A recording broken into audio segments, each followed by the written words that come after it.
Hi there. Welcome to the Living Bridge Center YouTube channel. Hey Mike, how are you? Hello, Angelica.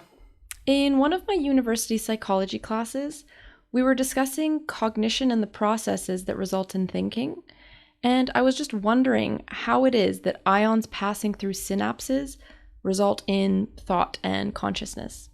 This question, how do ions passing over synapses become thoughts and consciousness, presupposes something. It presupposes that thoughts are produced by the brain.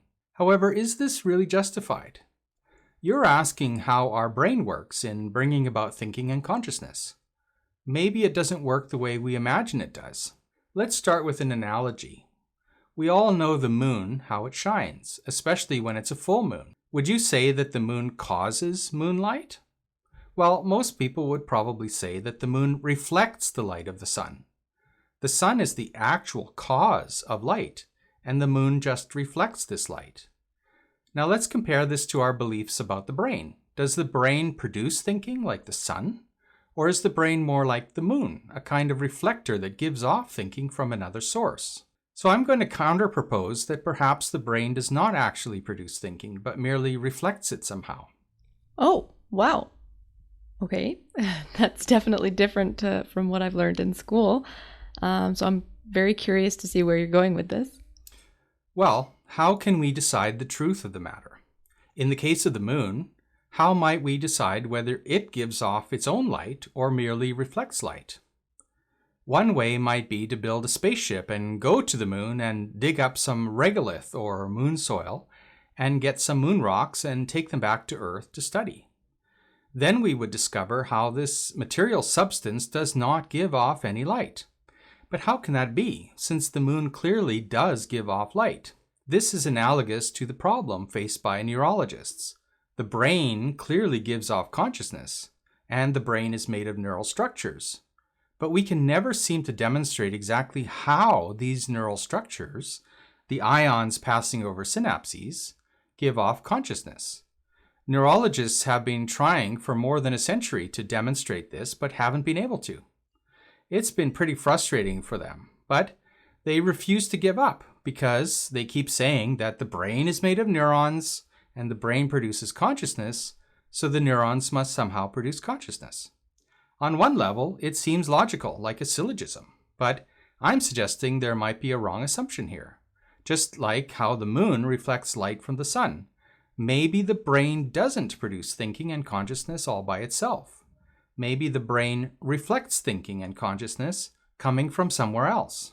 Yeah, it never really made sense to me that an electrical signal passing through neurons results in me experiencing all of this. So very interesting. Well, what do we really know? We know that the brain is somehow necessary to consciousness. We know that if parts of the brain are removed, consciousness is reduced or altered. We can reasonably assume that without a brain, there would be no consciousness at all. But this is not the same as saying that the brain is the cause of consciousness. It's like saying if we remove the moon, there would be no moonlight, which is true enough, but that doesn't mean the moon causes moonlight. As you know, the sun shines 24/7 in our solar system. We experience night and darkness only because the Earth rotates into a position where we are in a shadow. However, the sun is still shining all around the Earth, filling space with light all around us. But if we look up at the sky at night, it appears black. In fact, space is filled with light. Why can't we see all the light that's there? Because light is invisible. Physicists know this. Light has no color and cannot be seen. The only time we can see light is when it shines directly into our eye, or indirectly if it reflects off something like a satellite or space station, or the moon. The moon just happens to step into the way of the light, reflecting it back into our eyes. Now, could it be that the brain works something like this, only with thinking? Could it be that thinking is invisible, or perhaps we could say unconscious, and then our brain reflects thinking, in a manner of speaking, back to us, making it conscious? In other words, maybe the brain doesn't produce thinking, maybe the brain merely makes unconscious thinking conscious. Okay, so when you say unconscious, What is the source of those unconscious thoughts? The thing that plays the role of the sun in this analogy is the mind. I'm suggesting that the mind, essentially an immaterial part of us, is what actually produces thinking. The mind sends unconscious thinking out from itself, and this bounces off the brain, as it were, and comes back towards the mind again. The mind then perceives these thoughts coming towards us in the same way we have sense experience, sensations of color or sound coming towards us. So we experience thoughts in much the same way as sense experience. So if the synapses are not the source of thinking, you're saying that the mind is actually separate from the brain. This is actually a really important question, known in philosophy as the mind-body problem. On the one hand, there seems to be something immaterial, something that's not physical, called the mind. And then there's another part of us that is physical, called the body, which includes the brain. And the question is, in the mind-body problem, how do these things relate to one another? We know that our body can sense things like colors and sounds, and our mind can be consciously aware of what our body senses and does. And in the other direction, our mind can influence our body. We can think about moving our hand, and then our hand moves. So obviously the mind and the body interact somehow. What's not known necessarily is how they interact. And this is a problem that has been around for centuries. How do we understand how the physical body and the non-physical mind relate? Many philosophers have addressed this question, and today some philosophers might say that this problem has never been resolved, and maybe even they'll say it cannot be resolved.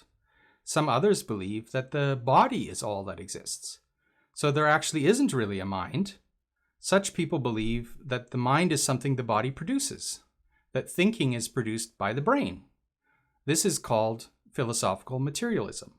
It's the belief that there is only physical matter and energy, only the body, and the mind is nothing more than a kind of product or byproduct of physical processes.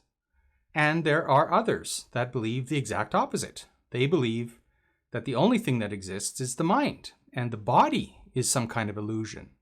So the body, or more generally the entire sense world that we experience all around us, is really just a derivative of the mind. This is called philosophical idealism. Wow. What you're saying is bringing up a lot of big questions for me. Yeah, of course, this problem is quite challenging. In a certain kind of way, most people believe both of these things. When we're in bed, we're sleeping or dreaming, we tend to believe that the dream world, is not real, that it's a product of our mind. So we are philosophical idealists. But when we wake up, we might switch and become philosophical materialists, believing that the mind is the product of the body. We believe that the mind is not real, but the world is. So when we're asleep, we're philosophical idealists, and when we wake up, we're philosophical materialists. So there's some basis to argue that we believe both of these things, and maybe one of these things is true, or maybe there's another way to solve this problem. Such a third way was described by a philosopher named Rudolf Steiner. Steiner lived about 100 years ago. He's not very well known today, but in my opinion, he actually succeeded in solving the mind-body problem at the end of the 19th century. So if he solved the mind-body problem, why isn't he so well known today? It's a good question. I think it's fair to say that his solution to the problem requires people to think outside the box quite a bit. In his time, most of his contemporaries were just not able to do that, and so they read his work and they basically shrugged him off, going, I don't know what this guy's talking about. Also, Steiner did have a PhD in philosophy, but he chose not to pursue a career in the academic world, and so there was no one there to defend his philosophy in academia. So that's another reason, and there are probably other reasons as well. But it is true that Steiner's solution to the mind-body problem has been ignored, and maybe it deserves another look. So what would you say gets in the way of people understanding Steiner's solution to the mind-body problem? Well, I would say that philosophy and psychology and some other fields face a limitation when it comes to an understanding of the terms subject and object. We use these terms a lot in science. We tend to praise objectivity in science, and we tend to consider subjectivity as something lesser or unscientific. So these words, subject and object, or subjective and objective, have taken on a bit of a moral connotation in that objectivity is good and subjectivity is bad. However, this is not really how these words have always been understood, and historically, around the latter part of the 18th century, the words flipped in their meaning, sort of. Let's just think for a moment about the Latin root of the words subject and object, the root ject. It's in many Latin words, like eject or inject or interject or trajectory, and what it basically means is to throw. So subject literally means in Latin to throw under, whereas object means to throw at or against. In earlier times, it was common to speak about a subject of a painting or a portrait as being something out there, out in the world. The idea was that the subject, something thrown under, is what was under examination or under study, whereas the word object in older times usually meant an object of the mind.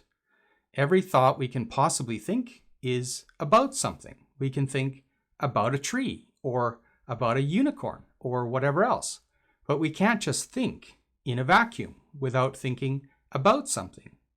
This something is the object, what our thinking throws at, so to speak. So in a funny way, subject was something outside oneself out in the world, while object was something in the mind. Today it more or less means the exact opposite, where a subject means something internal or something in the psyche, and object means something outside of us in the world. Interesting. Okay, so how did the meanings get switched around? This change in meaning came to pass mainly through Immanuel Kant at the end of the 18th century. He was a Prussian philosopher who argued that science must start from the physical sense world. Kant argued all our thinking is directed towards sense experience, towards the sense world. This is what objective means. It's what we think about. So the outer world became the objective world. At the same time, he argued, our inner sensations, mental images, and thoughts merely model or represent this outer world. Like an artist, we make a kind of painting, a representation of what is outside of us. This representation depends on, is subject to, the outer world. So everything we experience psychologically is under the objective sense world. It's all subjective, according to Kant. Simply put, in Kant's philosophy, there is an objective world that exists independently of human beings, and there's our subjective world that models or represents this. Objective reality in itself just is, without being right or wrong, while our subjective representations based on this may be inexact or prone to error. So that's more or less how the words flipped in their meaning. Wow, it's just so fascinating how just a simple change in language and the words that we use can result in such a drastic change in how we see the world and approach these philosophical questions or problems. Yes, it's true. Nowadays, in psychology and other fields, we learn the meaning of the words subject and object, and we use the newer meanings. But they have Immanuel Kant's philosophy baked into them right from the start. And so it's no wonder that when we think about psychology or science using these words, we always seem to come up with philosophical materialism again. Steiner took a different approach. Instead of starting with the meanings of words, he looked at human experience phenomenologically. This means he observed things just as they appear, first, and then afterwards tried to find words to describe these observations. So if you simply read Steiner using preconceived definitions through the lens of words you've already learned, you may not understand what Steiner is talking about.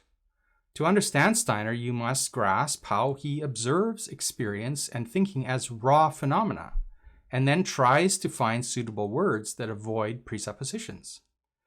It's my belief that if we could get past the philosophical materialism that's baked into the words subject and object, and really explore more openly the actual experiences of these things, we could come to a new understanding of the mind-body problem.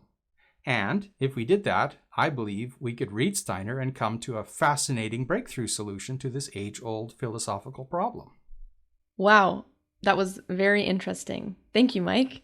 I can definitely see how one might need to have an open mind to approach what Steiner said about all of this. I'm really looking forward to hearing more about it. If you enjoyed this video, please like, subscribe, and consider sharing with a friend. Check out our other videos and playlists. There's a link to our website in the description below. Thank you for watching.